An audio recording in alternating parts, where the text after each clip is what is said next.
Last month మేము భద్రాచలం వెళ్ళాము. Railway స్టేషన్‌లో దిగ్గానే 2 సైడ్స్ కూడా రాముడి పెయింటింగ్స్ చాలా బాగా అనిపించాయి. మేము అక్కడికి వెళ్ళినప్పుడు రైల్వే స్టేషన్ రెనోవేషన్ జరుగుతూ ఉంది. స్టేషన్ నుంచి బయటకెళ్ళి రూమ్స్ తీసుకొని వెంటనే గోదావరిలో మునగడానికి వెళ్ళాం. గోదావరి అయితే చాలా అద్భుతంగా అనిపించింది. గోదావరిలో మునిగిన వెంటనే దర్శనానికి వెళ్ళాం. అండ్ ఇది మెయిన్ ఎంట్రన్స్. మెయిన్ ఎంట్రన్స్ కి ఆపోజిట్ లోనే ఆంజనేయ స్వామి టెంపుల్ కూడా ఉంది. ఆయన దర్శనం అయిన తర్వాత దీపారాధన కోసం గుడి ప్రాంగణంలోనే దీపాలను కూడా అమ్ముతూ ఉన్నారు.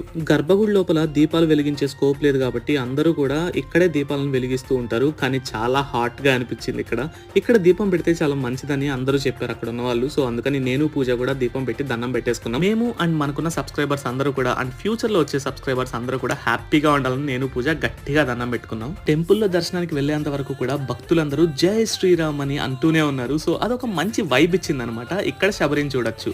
అండ్ అలా దర్శనం చేసుకుని మేము ఇంటికి రిటర్న్ అయిపోయాం. అండ్ వెళ్లే ముందు మాత్రం ఫోటోలు దిగడం మాత్రం మిస్ అవ్వద్దు.